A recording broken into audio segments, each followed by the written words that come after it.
Hola chicos, buenas tardes. Vamos a iniciar con nuestra clase del día de hoy. Recuerden que estoy como solamente haciendo videos para dar la introducción y que ya los temas los iremos aclarando en nuestras clases por Zoom o iremos adentrándonos muchísimo más en el tema, ¿vale? En esta clase vamos a ver discapacidad intelectual y discapacidad auditiva, ¿vale? Dentro de la discapacidad intelectual hay o engloba diferentes trastornos que espero que más adelante los podemos ir abordando, como lo es el autismo, el RED, el Asperger y cosas de ese tipo, ¿vale? Y síndrome de Down. Igual recuerden que nos estamos enfocando a la educación física, entonces va muy ligado con la parte de la educación.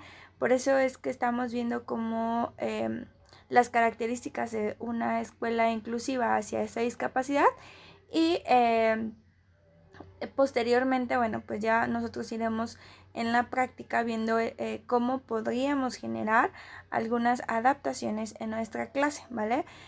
Para este primer punto vamos a ver las adaptaciones que se deben de generar en el medio físico. Uno es muy importante, que es evitar muebles con puntas, y yo sé que a lo mejor muchos de ustedes no van a estar dentro de un aula como tal, pero entonces si les toca estar afuera en patio, también hay que evitar todos aquellos espacios que tengan puntas, porque generalmente estos niños en la parte motora llegan a ser torpes. Entonces tenemos que prevenir por si alguno de estos pequeños llega a caer, que no se golpee, porque recuerden que las puntas llegan a ser como peligrosas para cualquier persona, ¿no? Es como muchísimo más fácil que se abra o cosas de ese tipo. Entonces, bueno, si tú encuentras puntas, lo que deberías de hacer entonces es poner estas cositas que estoy marcando, bueno, voy a marcar, que son como de goma, y entonces claro que le va a doler al niño, pero ya no lo lastimará o ya no generará una herida, ¿vale? Barandales seguros con las medidas adecuadas. Hay barandales, chicos, que son bastante amplios, donde el niño puede pues tener un accidente. Esto no porque sea, justamente porque es inconsciente de que eso puede ser peligroso o que le puede pasar algo.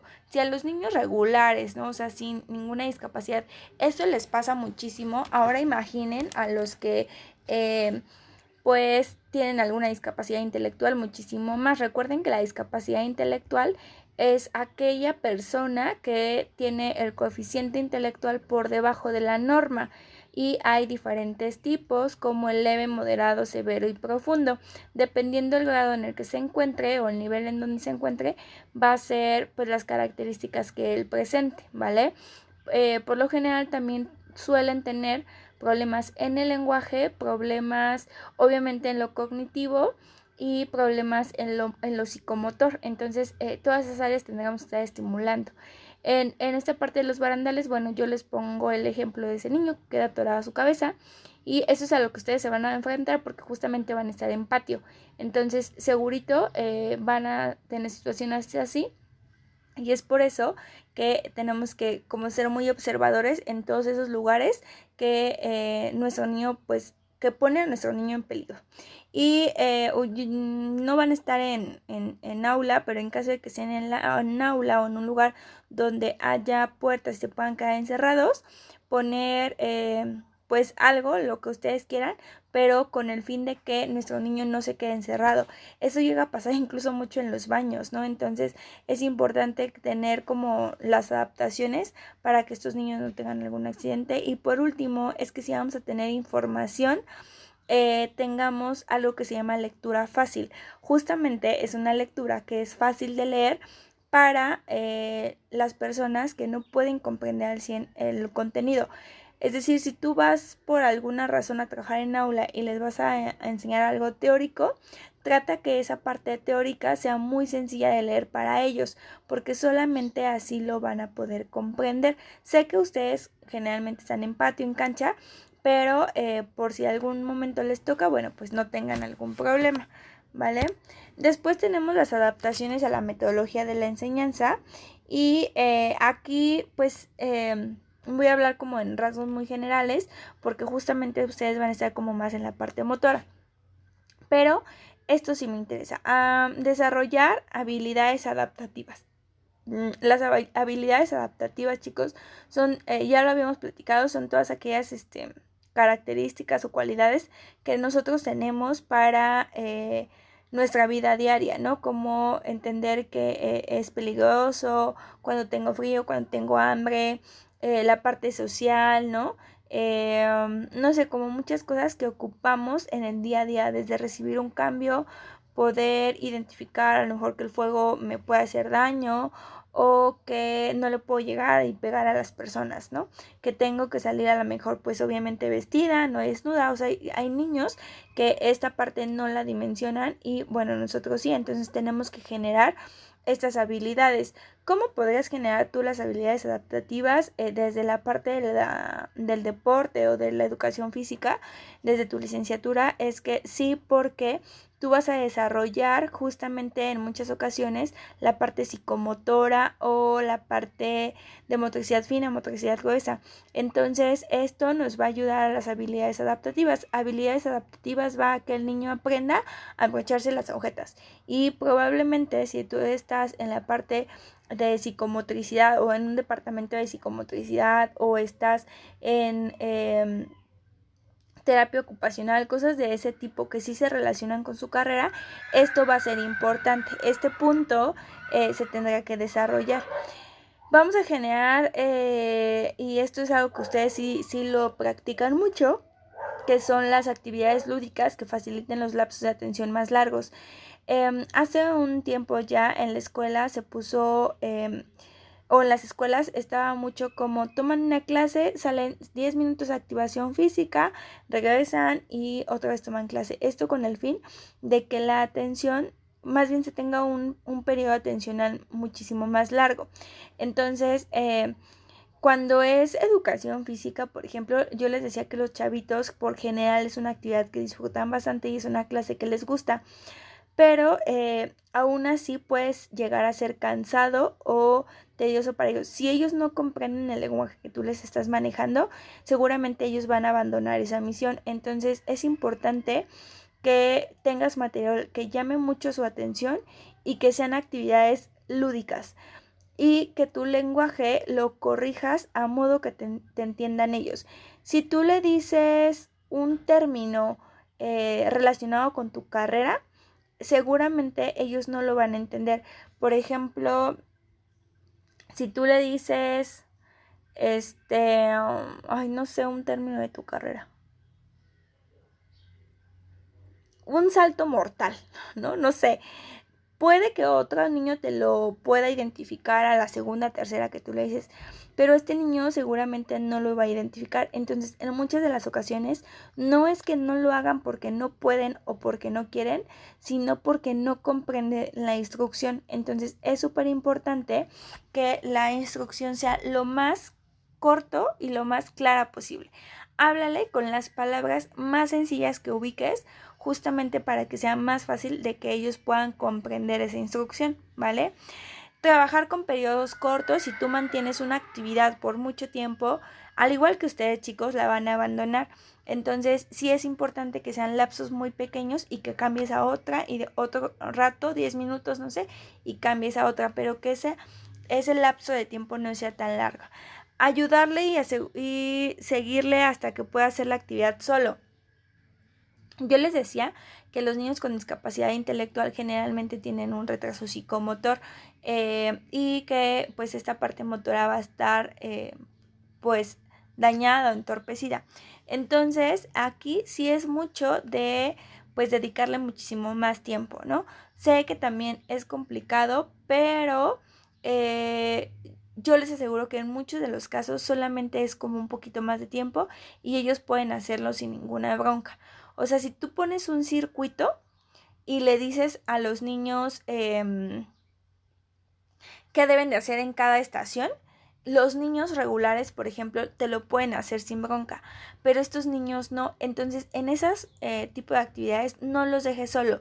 Ves siempre con ellos paso a paso y veles diciendo que sigue, o si puedes, hazlo tú y que ellos lo hagan junto contigo, porque ellos se ayudan mucho de la imitación. Entonces, si ellos pueden ir imitando aquellos ejercicios que tú estás haciendo, será muchísimo mejor. Hay que disminuir el número de tareas. Por ejemplo, si tu circuito tiene 7 estaciones, a él hay que reducírselo a 5, porque va a requerir más tiempo. Entonces, y también esto va a depender mucho como de las habilidades con las que cuente tu niño. Si tu niño ves que tiene buenas habilidades, ni siquiera será necesario adaptar. Pero si ves que le cuesta trabajo por el seguimiento de instrucciones, porque no comprende, ay, perdón. Entonces, sí hay que disminuir esa cantidad, sobre todo si tarda más en hacerlo. O sea, te aseguro que si tú les pones hacer el circuito, tu niño estará tardándose un poquito más que el resto. Entonces, sí tienes que justamente disminuirlo para que no esté como tan desfasado y también los otros chicos no se te pierdan. Después tenemos darle muchas oportunidades de éxito. Si tú a tu niño le dices, vamos a brincar los aros y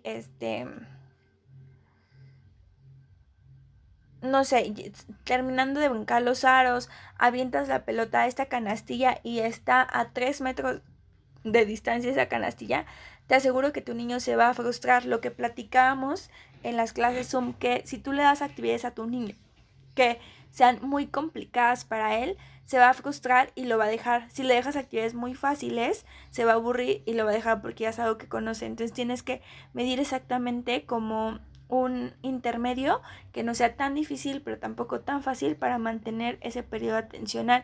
Entonces, en darle mayores oportunidades de éxito es justamente que no le pongas un objetivo complicado a llegar desde la primera.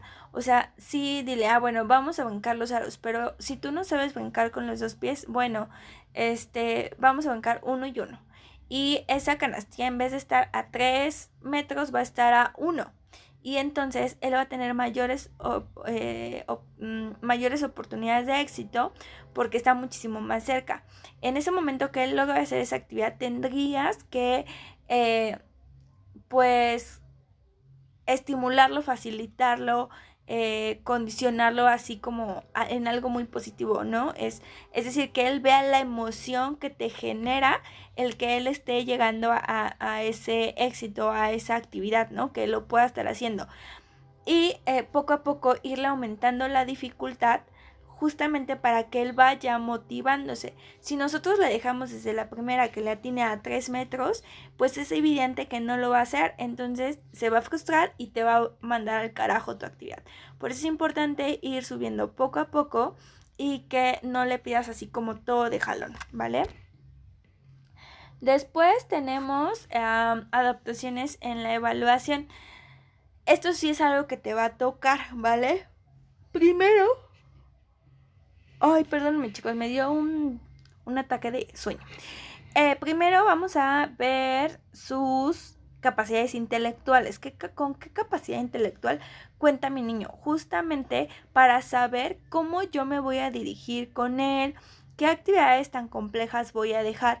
Por eso yo les platicaba que en su momento es importante que tengamos una evaluación de este pequeño. Las evaluaciones generalmente se hacen cada 6 meses, justamente para ver si el pequeño nos está avanzando.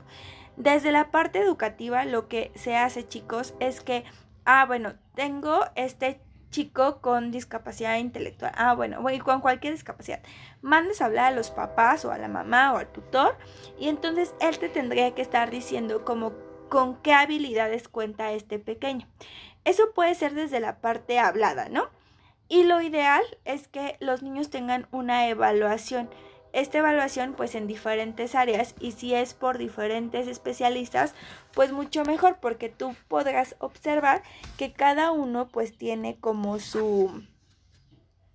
pues obviamente su enfoque, ¿no? Entonces, con todo esto, no sé, a lo mejor su maestro de natación te va a decir algo y la de lenguaje te va a decir otra cosa y la psicóloga te va a decir otra cosa y su maestra pedagoga otra, el neurólogo otra. Entonces tú ya tienes como esa evaluación de muchos especialistas, el equipo multidisciplinar que está interviniendo con ese pequeño, y entonces con eso tú vas a poder saber más o menos cómo es que puedes trabajar con él. Recuerden que de repente los contextos hacen que el comportamiento y la conducta de los niños se modifique, pero aún así tú ya tendrás como esas bases. Es decir, si la maestra o la terapeuta del lenguaje te dice que él ya cuenta con o que comprende el lenguaje perfectamente, pues entonces tú le puedes hablar como cualquier otro niño. Pero si, y te dice aparte que él habla, pero contigo no habla, entonces tendrás que hacer las adaptaciones buscando que él también hable contigo, ¿vale? No sé, a lo mejor la psicóloga te va a decir cómo controlarlo en una crisis que tenga de berrinche. Entonces tú ya vas a tener esa técnica en específico que el niño la ha trabajado con anticipación para controlarlo en esa crisis que tenga. Recuerden que en discapacidad intelectual puede entrar un síndrome de Down, bueno, varios, pero puede entrar síndrome de Down, autismo, lo que antes era Asperger, que hoy también pasa a ser autismo, discapacidad intelectual como tal. O sea, entran varias cosas. Pero, por ejemplo, los niños con autismo tienden a tener crisis por diferentes situaciones, sobre todo hacia lo sensorial. Entonces, yo en mi caso muy en particular, cuando se va a una escuela mi niño, lo que yo mando es decir, sí, mi niño este niño es hipersensible al ruido, entonces procura que el salón no tenga tanto contaminación sonora. Si es que la tiene y tú notas que el niño comienza a entrar en una crisis, es decir, que se tira, se tapa los oídos y pega, trata de sacarlo de ese contexto, es decir, llévalo a dar una vuelta al patio y seguramente con eso se tranquilizará, ¿no? Pero si tú notas que se quita los zapatos, que se quita la playera y quiere quedarse desnudo, lo que debes de hacer es llevarlo al baño, que se vista, que se moje las manos y seguramente con eso mejorará, porque entonces está como hacia la parte del tacto, ¿no? Pero si mi niño, no sé, pero si un día la maestra titular se enferma, es importante que se le notifique de esta manera en específicamente al niño para que cuando vaya que supla a esa maestra no caiga en una crisis. Entonces, todas esas cosas a ti te van a ayudar porque vas a saber cómo puedes trabajarlo. En educación física se da mucho que los niños tienden a tener crisis por el ruido de los balonazos, ¿no? Que, por ejemplo, el maestro te dice, ponte a botar la pelota. Entonces son 40 niños, todos al mismo tiempo botan la pelota y eso genera un ruido mayor. Entonces los niños con autismo tienden a caer en crisis y entonces tú ya sabrías por qué. O sea, tú no podrías decir que ese niño nada más es berrinchudo. No, lo que ya sabrías es que le está lastimando el oído porque es hipersensible y entonces dirías, bueno, hoy nos toca educación física, requiero que la mamá nos mande unas orejeras para evitar que entre tanto ruido, ¿no? Entonces tú ya tendrías como esa información base para poder trabajar con ese niño. Después tenemos que tendrías que generar adaptaciones para una conducta adaptativa. Esto que les decía, ¿no?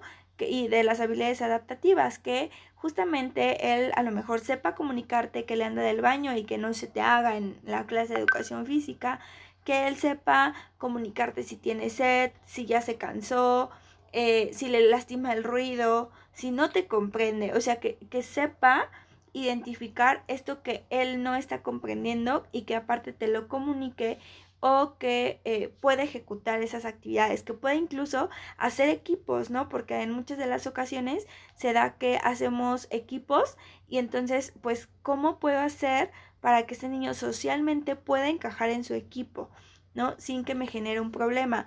O tenemos niños que eran diagnosticados con Asperger, que hoy vuelvo a lo mismo, ya lo veremos más adelante, que es autismo, que son muy obsesivos, ¿no? Entonces, si pierden, ya valió, ¿no? O sea, ya tuviste una crisis con ese niño y entonces, ¿qué tienes que trabajar para que no caiga en esa crisis? Al final es conducta adaptativa.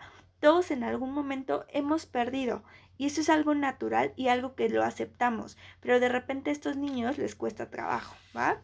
Después tenemos participación, interacción y roles sociales, que esto va más a lo referido nos toca organizar una tabla rítmica, ¿no? Que es algo que les toca a ustedes. Entonces, ¿cómo le voy a hacer yo para que mi niño participe, obviamente interactúe en este rol que nos toca hoy, que es la tabla rítmica? ¿Qué actividad yo le voy a dejar a mi niño para que haga? ¿Va a ser lo mismo que todos o algo muy en específico? Recuerden que hay que darle al niño lo que requiere nada más. Entonces, pero sí es importante que los niños participen. Entonces vamos a hacer adaptaciones justamente para que nuestro niño pueda participar en todas las actividades. Todas las actividades, estoy hablando pues tu tabla rítmica, tus clases de educación física, hay una excursión, un torneo, o sea que participen todo como cualquier otro niño, que tenga las mismas oportunidades. En cuestión de salud, aquí hablamos específicamente del equipo inter y multidisciplinar, y justamente como para que su salud esté súper bien. Si tú, no sé, aquí entra, por ejemplo, incluso la medicación, ¿no? Que le digas tú desde la parte de la educación física, sabe que a mí no me funciona porque este niño su periodo atencional no es largo y entonces lo pierdo muy fácilmente. Pues el Pyro, el Neuro, y ¿sabes qué? Vamos a aplicar esta medicación justamente los días que tiene educación física, ¿no? O justamente antes de irse a la escuela. Pero que lo... Eh, que pues justamente sepas como con quién tienes que acudir, o sea, cuál es tu equipo. Y el contexto es sobre todo la familia, qué tan importante o qué rol juega la familia dentro de este equipo. Yo sé y podemos entender que la escuela es muy aparte, ¿no? Y que a lo mejor no van a estar la mamá todo el tiempo adentro en tu clase, pero ¿qué tarea va a tener en específico la familia para que en tu clase este niño esté mejor? No sé, por ejemplo, con un niño que tengo con autismo no sabía brincar con los dos pies, no gateaba en el túnel, no sé, no hacía muchas cosas. Eso hacía que no participara con el resto de sus compañeros no lo querían en el equipo porque como era muy lento en hacerlo o hacía berrinche perdían y entonces pues era un caos.